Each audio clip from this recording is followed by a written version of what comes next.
পানির ন্যায্য হিস্যা ও মহাপরিকল্পনা বাস্তবায়নের দাবিতে এবার তিস্তা অভিমুখে লং মার্চ বিএনপির। আওয়ামী সরকারের নতজানু পররাষ্ট্রনীতিতে মরছে নদী, বলছেন গবেষকরা। পারস্পরিক উদ্বেগের কথা একে অপরকে জানালো ঢাকা দিল্লি। ওমানে তৌহিদ জয়শঙ্কর বৈঠক। সম্পর্কে চ্যালেঞ্জ মোকাবিলায় একসঙ্গে কাজ করার উপর গুরুত্ব আরোপ। বেরিয়ে আসছে স্বাস্থ্য খাতের অনিয়ম দুর্নীতির ফিরিস্তি। করোনাকালে বিদেশি সংস্থার দেয়া $700 মিলিয়ন জালিয়াতি। কমিশন পেতেন প্রকল্প পরিচালকের স্ত্রীও। এবং 50 কোটি টাকার বেশি খেলাপি গ্রাহকদের সুবিধা দেবে বাংলাদেশ ব্যাংক। সংকটে আসার আলো, বলছেন ব্যবসায়ীরা। যাচাই বাছাইয়ে সতর্ক থাকার পরামর্শ অর্থনীতিবিদদের।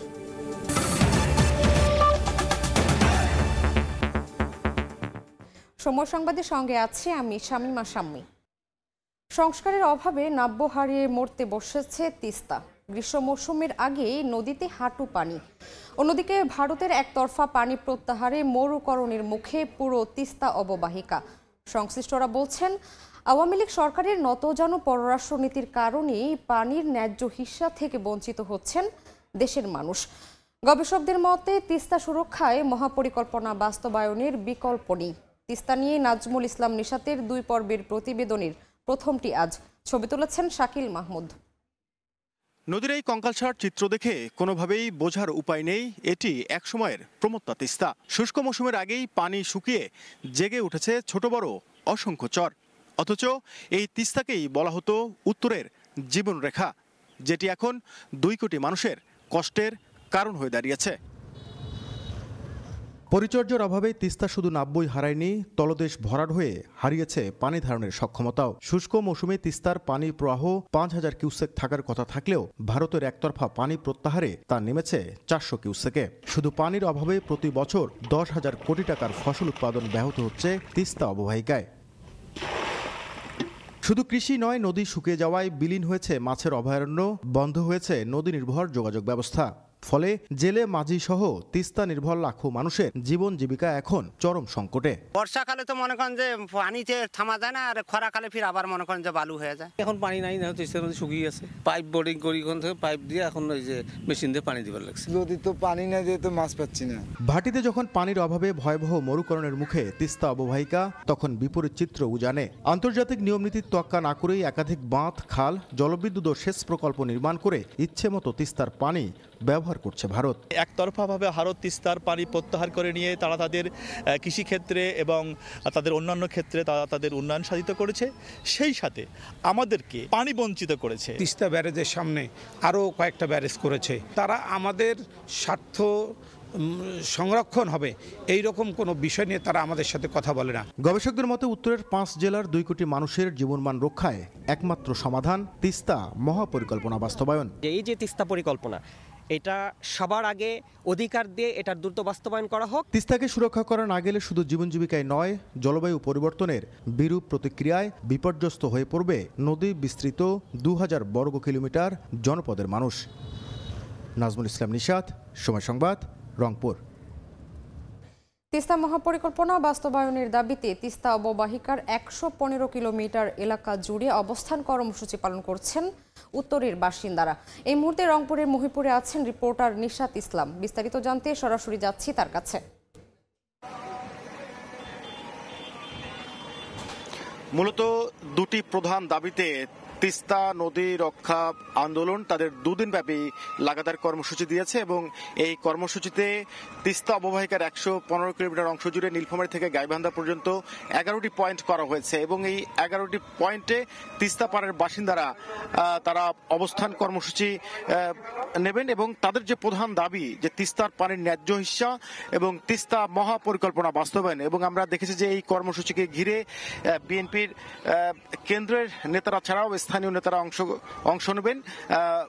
বেলা 2টার সময় মির্জা ফখরুল ইসলাম আলমগীর এই কর্মসূচিতে অংশ নেবেন এবং বক্তব্য রাখবেন। মূলত আপনারা জানেন যে তিস্তা অববাহিকার যে 2 কোটি মানুষ বসবাস করেন, তারা কিন্তু দীর্ঘ সময় ধরে বন্যা, ভাঙ্গন, প্লাবনের সাথে লড়াই করে তারা টিকে রয়েছেন। শুষ্ক মৌসুমে পানির অভাবে তিস্তা অববাহিকায় কোনো কৃষিকাজই হয় না এবং অন্যদিকে বর্ষা মৌসুমে দেখা যাচ্ছে যে উজানের ঢলে পানি ছাড়বার কারণে তিস্তা অববাহিকায় যে বন্যা এবং ভাঙনের যে তৈরি হচ্ছে, এর ফলে প্রতি বছর 1 লাখ কোটি টাকার ক্ষতি হচ্ছে এবং ভাঙনের কারণে প্রতি বছর প্রায় 40,000 মানুষ কিন্তু বাস্তুহারা হচ্ছেন। অন্যদিকে শুষ্ক মৌসুমে পানি না থাকবার কারণে আমরা দেখছি যে কৃষিকাজ যেমন ব্যাহত হচ্ছে, একইভাবে এই অঞ্চলের যে জীববৈচিত্র্য সেটিও কিন্তু হুমকিতে পড়েছে। ফলে দীর্ঘ সময় ধরে তিস্তা পাড়ের মানুষরা আন্দোলন গড়ে তোলেন। তাদের যে দাবি, তিস্তা মহাপরিকল্পনা বাস্তবায়ন করা হলে তিস্তা নদী যেমন খনন করা হবে, স্যাটেলাইট টাউন গড়ে তোলা হবে এবং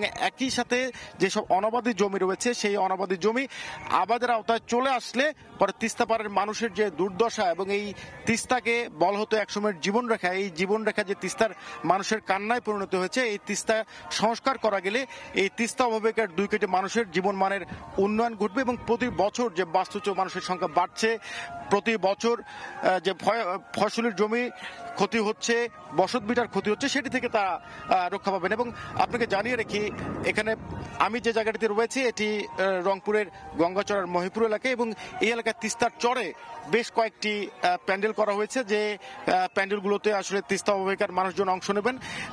এই মহিপুরে বিএনপির স্থায়ী কমিটির সদস্য ইকবাল হাসান মাহমুদ টুকু এবং গণসংহতি আন্দোলনের নেতা জুনায়েদ সাকি এই মহিপুরে তারা আসবেন এবং এলাকাবাসীর সাথে তারা একাত্মতা জানিয়ে তারা কিন্তু এখানে বক্তব্য রাখবেন। সবকিছুর ঊর্ধ্বে যে কথাটি, দীর্ঘ সময় ধরে তিস্তা পাড়ের বাসিন্দারা যে আন্দোলন করছেন, পানির ন্যায্য হিস্যা, শুষ্ক মৌসুমে যাতে তিস্তার পানির প্রাপ্তি নিশ্চিত করা যায় এবং একই সাথে তিস্তা মহাপরিকল্পনা বাস্তবায়নের মধ্য দিয়ে উত্তরের 2 কোটি মানুষ যে কষ্টের মধ্যে রয়েছেন সেটি যেন লাঘব করা যায়, এটি মূলত প্রধান দাবি। এই 2 দিনের কর্মসূচিতে এই বিষয়গুলি তুলে ধরা হবে। তো সবকিছু মিলিয়ে আমার কাছে এই ছিল আজকের কর্মসূচির সবকিছু মিলিয়ে। সরাসরি যুক্ত ছিলাম রংপুরে। বাংলাদেশের পররাষ্ট্র উপদেষ্টা তৌহিদ হোসেনের সঙ্গে বৈঠক করেছেন ভারতের পররাষ্ট্রমন্ত্রী এস জয়শঙ্কর। রোববার ওমানের রাজধানী মাস্কাটে ভারত মহাসাগরীয় সম্মেলনের ফাঁকে এই বৈঠক হয়। আলোচনায় গুরুত্ব পেয়েছে দ্বিপাক্ষিক সম্পর্ক। 2 দেশের সম্পর্কে চ্যালেঞ্জ মোকাবিলায় একসঙ্গে কাজ করার উপর গুরুত্ব আরোপ করা হয়েছে। পাশাপাশি বঙ্গোপসাগরীয় অঞ্চলের দেশগুলোর জোট বিমস্টেক নিয়েও আলোচনা করছেন তারা। বৈঠকে 2 দেশের মধ্যে সম্পাদিত গঙ্গার পানি বন্টন চুক্তি নবায়নের আলোচনা শুরুর উপর জোর দিয়েছেন তৌহিদ হোসেন।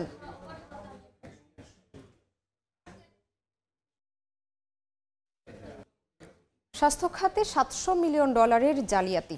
কাজ পাওয়ার কথা ছিল স্বাস্থ্য খাতের ঠিকাদারির, অথচ দেয়া হয় একটি গাড়ি আমদানিকারক প্রতিষ্ঠানকে।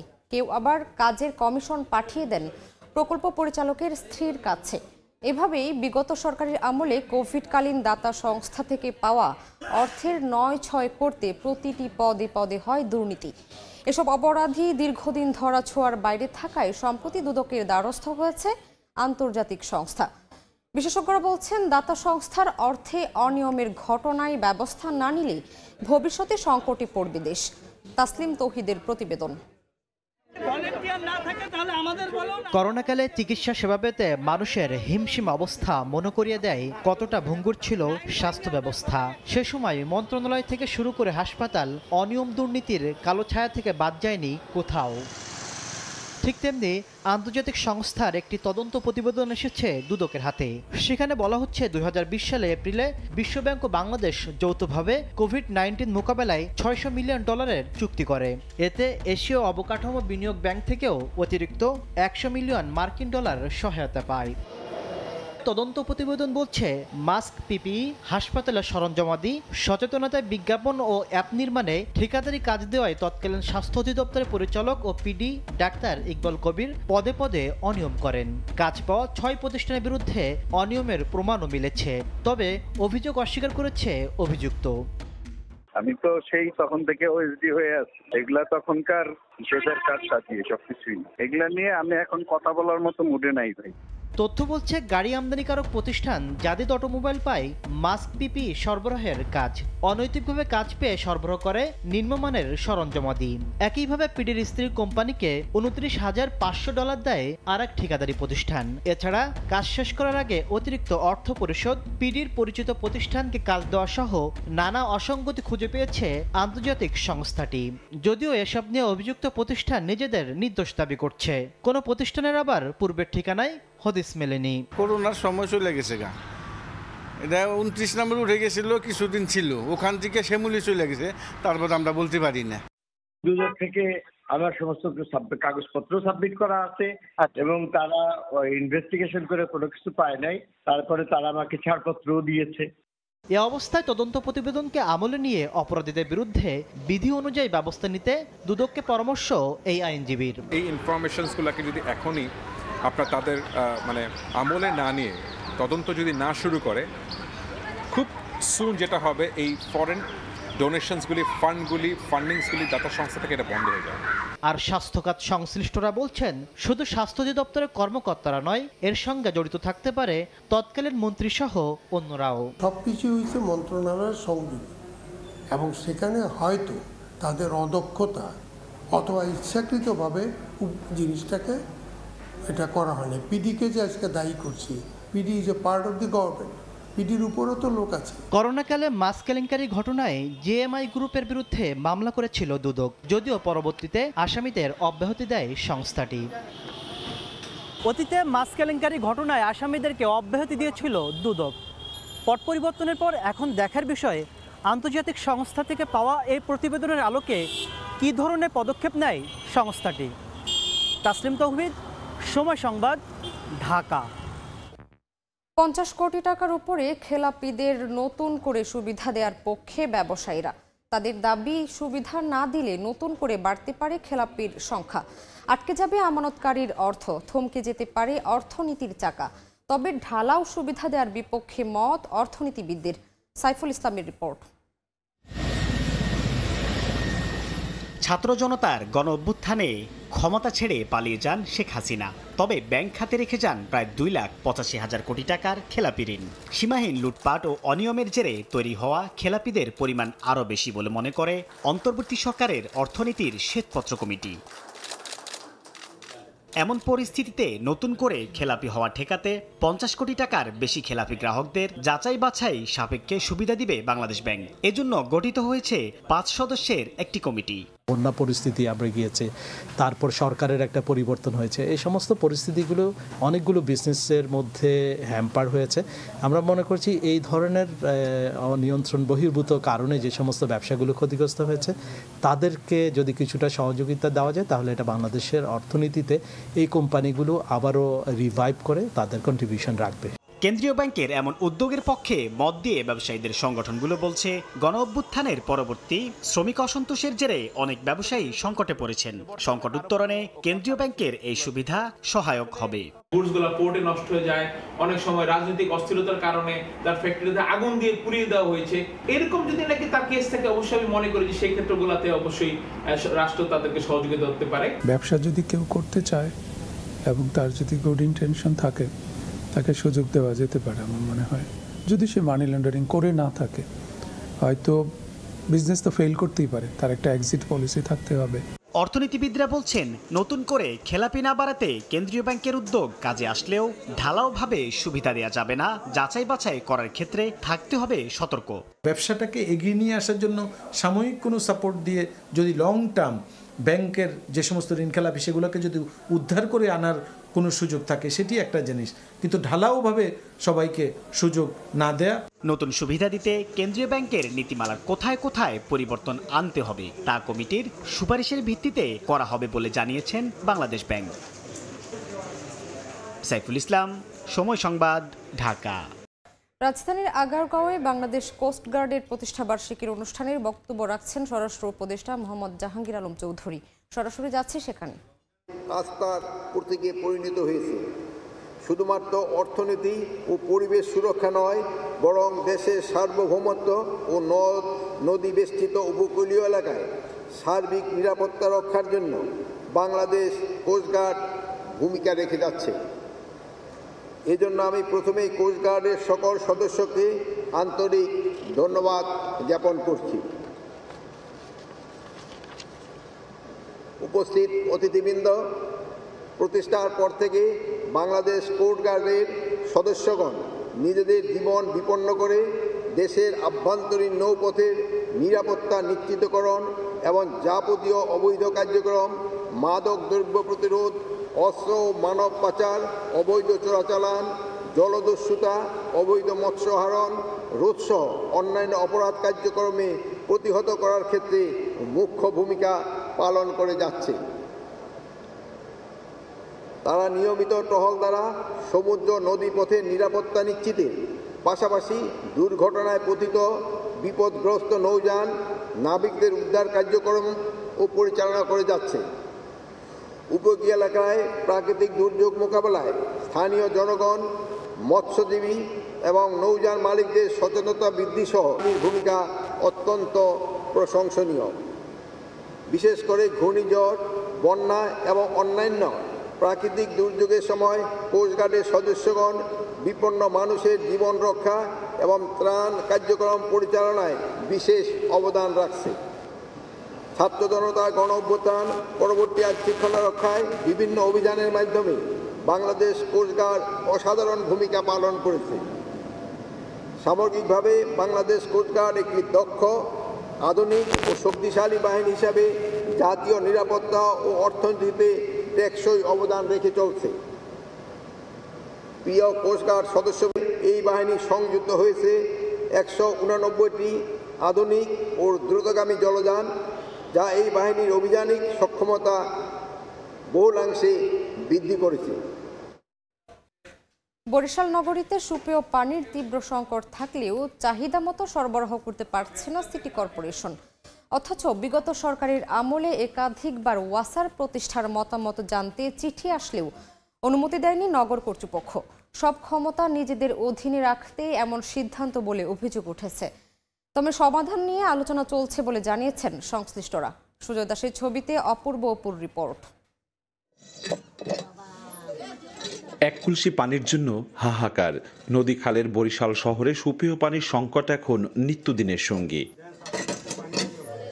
পানির স্তর দিন দিন নিচে নামছে বরিশালের। গরম আবহাওয়ায় নলকূপে পানি ওঠে না শহর এলাকায়। সংকট সমাধানে এখনো কোনো উদ্যোগ নেয়নি কর্তৃপক্ষ। শহরের পানি সরবরাহ ও শহরের ড্রেনেজ ব্যবস্থাপনার সরকারের প্রতিষ্ঠান ওয়াসা, কিন্তু বরিশালে নেই সেই প্রতিষ্ঠানের কার্যক্রম। নাগরিক সমাজের প্রতিনিধিদের অভিযোগ, সব ব্যবস্থাপনা নিজেদের হাতে রাখতেই ওয়াসার মতো প্রতিষ্ঠানের কার্যক্রম শুরু করতে দেয়নি সিটি কর্পোরেশন। পয় নিষ্কাশন এবং পানি, এই বিষয়টা ওয়াসা দেখবে। তো যদি এটা ওয়াসা দেখে একটা অথরিটি সৃষ্টি হয় এবং একজন বড় কমিশনার লেভেলের একজন অফিসার যদি এখানে আসে, তাহলে সিটি কর্পোরেশন যে তারা মনে করতেছে তাদের প্রভাব প্রতিপত্তি হ্রাস পাবে। সিটি কর্পোরেশন কর্তৃপক্ষ বলছে, আওয়ামী লীগ সরকার আমলে রাজধানী থেকে একাধিকবার ওয়াসা প্রতিষ্ঠার মতামত জানতে চিঠি দেওয়া হলেও কোনো অনুমতি দেওয়া হয়নি। তবে ক্ষমতার পট পরিবর্তনের পর বর্তমানে এ নিয়ে আলোচনা চলছে বলে জানান সংশ্লিষ্ট কর্মকর্তা।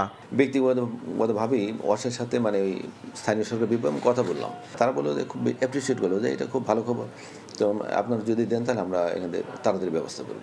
এই মুহূর্তে আমরা উদ্যোগ নিইনি, এটা আলোচনা করতে হবে, আলোচনা করে পরে সিদ্ধান্ত নেওয়া হবে। সিটি কর্পোরেশনের তথ্য মতে বরিশাল নগরীতে দৈনিক 7 কোটি 20 লাখ লিটার পানির চাহিদার বিপরীতে সরবরাহ হয় 3 কোটি 4 লাখ লিটার। অথচ রয়েছে 2টি সারফেস ওয়াটার ট্রিটমেন্ট প্লান্ট, আর প্রতি বছর প্রায় 10 কোটি টাকার পানির বিল আদায় হয় নগরবাসীর কাছ থেকে।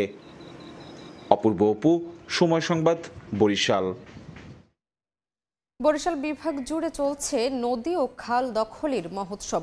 বিআইডব্লিউটিএ ও পানি উন্নয়ন বোর্ডের তালিকায় রয়েছে অন্তত 10,000 দখলদারের নাম। এজন্য প্রশাসনের উদাসীনতাকে দুষছেন এলাকাবাসী। পুনরায় সীমানা নির্ধারণ করতে ডিজিটাল সার্ভের কমিটি গঠনের কথা জানায় বিআইডব্লিউটিএ। অপূর্ব অপুর আরও একটি রিপোর্ট। একসময় পায়রা নদী দিয়ে পণ্যবাহী নৌযান বরগুনার আমতলী বাজারে যাতায়াত করত, অথচ সময় পরিবর্তনের সঙ্গে খালটি বেদখল হয়ে গেছে। শুধু এ খালই নয়, বরগুনার 3 শতাধিক খালে দখল আর দূষণের হিড়িক। এটা আসলে একদিনে হয়নি, বিভিন্ন সময় বিভিন্ন প্রভাবশালী মহল তারা রাজনৈতিক ছত্রছায়ায় এই দখল এবং বাণিজ্য দুটোই করছে। প্রশাসনিক নিষ্ক্রিয়তার কারণে খাল দখল হচ্ছে। ঝালকাঠি শহরের দুপাশ দিয়ে বয়ে গেছে সুগন্ধা ও বাসন্ডা নদী। শহরের ভেতর রয়েছে 10টি খাল, অথচ জলাশয়গুলো পরিণত হয়েছে ময়লার ভাগাড়ে। এলাকাবাসী ছাড়াও পৌরসভার পরিচ্ছন্ন কর্মীরাও আবর্জনা ফেলছেন নদীতে। দূষণের কারণে বর্তমানে অস্তিত্ব সংকটে নদী খালগুলো। যত পলিথিন, ময়লা, আবর্জনা যা কিছু সব ওই খালের ভিতর ফেলায়। অতি সত্বর যদি এই ধরনের ময়লা নিষ্কাশনের জন্য ব্যবস্থা করা না হয় তাইলে আমার তো মনে হয় সমস্ত ঝালকাঠি শহরটাই একটি ভাগাড়ে পরিণত হবে। নদী খাল দখল ও দূষণে পিছিয়ে নেই বিভাগীয় শহর বরিশালও। নগরী সংলগ্ন কীর্তনখোলা নদী বিভিন্ন কৌশলে দখল করছেন স্থানীয় প্রভাবশালীরা। বিআইডব্লিউটি এর তথ্য মতে ৪,৫০০ দখলদার রয়েছে এ নদীর তীরেই। পুনরায় সীমানা নির্ধারণ করতে ডিজিটাল সার্ভের কমিটি গঠনের কথা জানায় সংস্থাটি। গেজেট অনুযায়ী আমরা নদীর সীমানা ফোরশট জরিপ করে সীমানা পিলার করে নদীকে আইডেন্টিফাই করব, দেন আমরা এই তখন অ্যাপ্রোপ্রিয়েটলি উচ্ছেদের এই তালিকাটা আমরা তখন কার্যকর করতে পারবো। বিআইডব্লিউটিএ ও পানি উন্নয়ন বোর্ডের তথ্য মতে বরিশাল বিভাগে ১০২টি নদ নদী ছাড়াও ১,০০০-এর বেশি খাল রয়েছে। তবে ৬ জেলার সব শহরেই খালগুলো এখন মৃতপ্রায়। এ কারণে বর্ষা মৌসুমে সৃষ্টি হচ্ছে জলাবদ্ধতা। অপূর্ব অপু, সময় সংবাদ, বরিশাল। পটুয়াখালী কুয়াকাটা আঞ্চলিক মহাসড়কে চলছে ব্যাটারি চালিত সিএনজি অটো রিকশা ও ইজি বাইক সহ বিভিন্ন ধরনের ৩ চাকার যান। আইন ও নিয়মের তোয়াক্কা না করে দূরপাল্লার পরিবহনের সঙ্গে পাল্লা দিয়ে মহাসড়ক দাপিয়ে বেড়াচ্ছে এসব যান। এতে প্রায়ই ঘটছে ছোট বড় দুর্ঘটনা। আর কঠোর ব্যবস্থা নেওয়ার আশ্বাস পুলিশের। মোহাম্মদ মনির হোসেন বাদলের তথ্য ও ছবি নিয়ে রিপোর্ট। পদ্মা সেতু চালু হওয়ায় সাগরকন্যা কুয়াকাটার সঙ্গে রাজধানী ঢাকা সহ বিভিন্ন জেলার সড়ক পথে বেড়েছে পরিবহনের সংখ্যা। কিন্তু ৩ চাকার ব্যাটারি চালিত যান মহাসড়কে চলার কারণে প্রতিদিনই ঘটছে ছোট বড় দুর্ঘটনা। মহাসড়কে ধীরগতির যানবাহন চলাচল করায় বিড়ম্বনায় পড়তে হচ্ছে চালকদের। মহাসড়কে দুর্ঘটনা এড়াতে ৩ চাকার যান চলাচল বন্ধের দাবি জানান যাত্রীরা। তারা ডানি বাই সিগন্যালটা বোঝে না, এটা গাড়ি ব্রেক করতে হলে হাই রোডে যে সিগন্যালটা মানতে হয় সেটা তারা করে না, তারা ব্রেক করার কাম করে থাকে। নসিমন করিমন এদের কাগজ নাই, পাত্তি নাই, এরা কিছু বোঝে না, শিক্ষণীয় কোনো কিছু নাই, এরা উল্টাপাল্টা চালায় বিভিন্ন জায়গায়, বিভিন্ন এদের কারণে অ্যাক্সিডেন্ট হয়। হাইকোর্টের নির্দেশ থাকা সত্ত্বেও তা তারা মানছেন না বলে জানায় জেলা মিনিবাস মালিক সমিতি। আমাদের হাইকোর্টের একটি নির্দেশনা আছে, একটা আদেশ আছে যে মহাসড়কে কোনো রকম ইজি বাইক, 3 হুইলার, নসিমন, করিমন, ভটভটি এগুলো চলতে পারবে না। কিন্তু এগুলো এই মহাসড়কে বর্তমানে দাপিয়ে বেড়াচ্ছে। এতে আমরা বাস মালিক সমিতির মালিকরা আর্থিকভাবে ক্ষতিগ্রস্ত হচ্ছে। এদিকে এ ব্যাপারে আইনগত ব্যবস্থা নেওয়ার কথা জানায় স্থানীয় প্রশাসন। ওরা আসলে আনানি ড্রাইভার যারা অটো চালায়, তো আমরা সামনের সময়গুলোতে আমরা আইনগত ব্যবস্থা নিচ্ছি, পাশাপাশি অ্যাওয়ারনেস প্রোগ্রামও আমার অব্যাহত আছে। আমরা চেষ্টা করছি যে সরকারি যে সর্বশেষ নির্দেশনা অনুযায়ী যাতে এই ইজি বাইকগুলোকে বাড়িত না করে কিভাবে তাদেরকে মহাসড়ক থেকে অন্তত দূরে রাখা যায়, আমরা সেটির একটি প্রক্রিয়া বের করার চেষ্টা করছি। পটুয়াখালীর অভ্যন্তরীণ রুটে ১৪১টি বাস চলাচল করে। এছাড়া ঢাকা কুয়াকাটা মহাসড়কে ২ শতাধিক বিলাসবহুল পরিবহন প্রতিদিন চলাচল করে। সময় সংবাদ, পটুয়াখালী। দীর্ঘদিন সংস্কার না করায় বেহাল দশা পিরোজপুরের নাজিরপুর বৈঠাকাটা সড়কের। খানাখন্দে ভরা সড়কে ঝুঁকি নিয়ে চলছে যানবাহন। ২০২৪ সালের জুনে সড়কটি সংস্কারের টেন্ডার প্রক্রিয়া শেষ হলেও এখনও কাজই শুরু হয়নি। অভিযোগ উঠেছে প্রকল্পের কাজ শুরু না করলেও অর্থ উত্তোলন করেছে ঠিকাদারি প্রতিষ্ঠান। এ নিয়ে তদন্ত চলছে বলে জানিয়েছে এলজিইডি। জিয়াউল হকের পাঠানো তথ্য, ছবি নিয়ে রিপোর্ট। খানাখন্দ ভরা সড়কে ঝুঁকি নিয়ে চলছে যানবাহন। ধুলায় ঢেকে গেছে চারপাশ।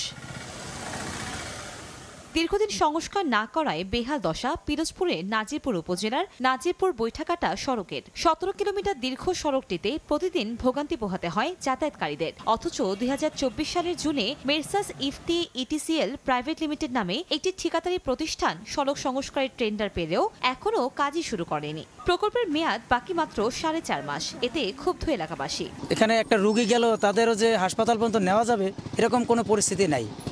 রাস্তার যে অবস্থা, কয়েকবার টেন্ডার আইছে, মনে করেন অনেক প্রবাসী মানুষে খাইয়ে ফেলছে। যাগো কথা না বললেই নয়, ঠিক আছে। রেজাল্ট করিম, তার ভাই শাহিন। রাস্তায় মনে করেন গাড়িতে চলতে গেলে মনে চায় যে নাইমে হাঁটি।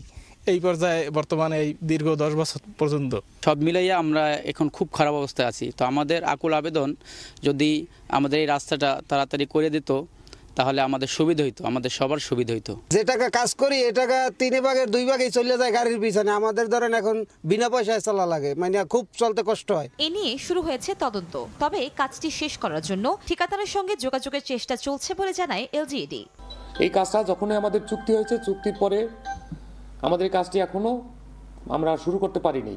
ঠিকাদারের সাথে আমরা যোগাযোগ করার চেষ্টা করিতেছি যে এই কাজটি শুরু করার জন্য, কারণ আপনারা হয়তো দেখেছেন এই রাস্তাটির অবস্থা আমাদের খুবই খারাপ অবস্থা আছে। এখানের যে লোকজন, এখানে আমাদের এই একটা রাস্তা দিয়ে আমাদের 5টা ইউনিয়নের লোক যাতায়াত করে আমাদের নাজিরপুরের হেডকোয়ার্টারে।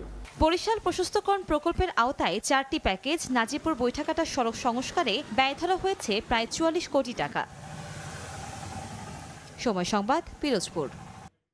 হামাসের হাতে বন্দি জিম্মিদের মুক্তি না দিলে গাজায় নরকের সব দরজা খুলে দেওয়ার হুঁশিয়ারি দিয়েছেন ইসরায়েলের প্রধানমন্ত্রী বিনয়ামিন নেতানিয়াহু। একই সঙ্গে ফিলিস্তিনি সশস্ত্র সংগঠনটির সামরিক সক্ষমতা শেষ করার হুমকিও দেন তিনি। রোববার যুদ্ধবিরতির চুক্তি লঙ্ঘন করে উপত্যকাটিতে ফের ড্রোন হামলা চালিয়েছে দখলদার ইসরায়েলি সেনারা। এতে নিহত হয়েছেন হামাসের 3 পুলিশ সদস্য। এদিকে যুক্তরাষ্ট্র থেকে পাঠানো 2000 পাউন্ড ওজনের একটি ভারী বোমার চালান ইসরায়েলে পৌঁছেছে বলে জানিয়েছে দেশটির প্রতিরক্ষা মন্ত্রণালয়। যুদ্ধবিরতি চুক্তি হলেও প্রতিনিয়ত চুক্তি লঙ্ঘন করছে নেতানিয়াহু প্রশাসন। প্রতিদিনই গাজা উপত্যকায় নির্মম আগ্রাসন চালাচ্ছে সেনারা। স্থানীয় সময় রোববার সকালে গাজায় ফের ড্রোন হামলা চালায় নেতানিয়াহু বাহিনী। এই হামলায় নিহত হন হামাসের কয়েকজন পুলিশ সদস্য। হামলার নিন্দা জানিয়েছে গাজার স্বরাষ্ট্র মন্ত্রণালয়। দখলদার সেনারা যেন পুলিশ সদস্যদের ওপর হামলা না চালায় সে বিষয়ে মধ্যস্থতাকারী দেশগুলোর প্রতি আহ্বান জানান তারা। এদিন গাজার উত্তরাঞ্চল ও পশ্চিম তীরেও হামলা চালায় নেতানিয়াহু বাহিনী। এদিকে যুদ্ধবিরতি আলোচনার জন্য কায়রোতে ইসরায়েলি প্রতিনিধি দল পাঠানোর নির্দেশ দিয়েছেন প্রধানমন্ত্রী নেতানিয়াহু। সোমবার একটি প্রতিনিধি দল মিশরের রাজধানী কায়রোতে রওনা হবে, যেখানে যুদ্ধবিরতির প্রথম ধাপ অব্যাহত রাখার বিষয়ে আলোচনা হবে বলে জানায় নেতানিয়াহুর কার্যালয়। এছাড়াও গাজার জনগণকে দেশ ছাড়ার সুযোগ দেয়া উচিত বলে মন্তব্য করেন ইসরায়েলের প্রধানমন্ত্রী। এদিন ফিলিস্তিনি সংগঠন হামাস ইসরায়েলি সব জিম্মিকে মুক্তি না দিলেই গাজায় নরকের দরজাগুলো খুলে দেয়া হবে বলে হুমকি দেন বেনিয়ামিন নেতানিয়াহু। গাজাবাসীর ওপর অমানবিক নির্যাতনের হুঁশিয়ারি দেন তিনি। এদিকে যুক্তরাষ্ট্র থেকে পাঠানো 2000 পাউন্ড ওজনের MK-84 বোমার একটি চালান ইসরায়েলে পৌঁছেছে। বাইডেন প্রশাসনের নিষেধাজ্ঞা ডোনাল্ড ট্রাম্প তুলে নেওয়ার পর এ চালান আসে বলে জানায় ইসরায়েলের প্রতিরক্ষা মন্ত্রণালয়। জানা যায় ভারী এই বোমাটি কংক্রিট ও ধাতু দিয়ে তৈরি। অর্জিতা শাহজিন, সময় সংবাদ। ভারতের রাজধানী নয়াদিল্লি ও আশপাশের এলাকায় 4 মাত্রার ভূমিকম্প হয়েছে। স্থানীয় সময় সোমবার ভোরে কম্পন অনুভূত হয়। এ সময় আতঙ্কিত বাসিন্দারা রাস্তায় নেমে যান। দেশটির ন্যাশনাল সেন্টার ফর সিসমোলজি জানায়, ভূমিকম্পের উৎপত্তিস্থল ভূপৃষ্ঠ থেকে 5 কিলোমিটার গভীরে। স্থানীয়রা জানান, কম্পনের পাশাপাশি তীব্র শব্দও শোনেন তারা। এই ঘটনার পর সবাইকে শান্ত ও সতর্ক থাকার পরামর্শ দিয়েছেন দেশটির প্রধানমন্ত্রী নরেন্দ্র মোদী।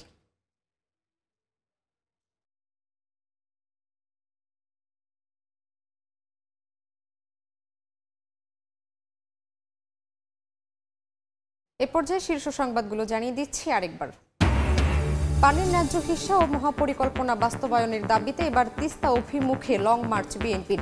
আওয়ামী সরকারের নতজানু পররাষ্ট্র নীতিতে মরছে নদী, বলছেন গবেষকরা।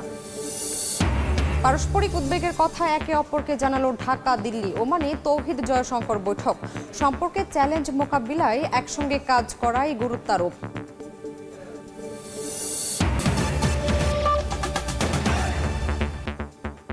এ ছিল সময় সংবাদের, সঙ্গেই থাকুন সময়ের।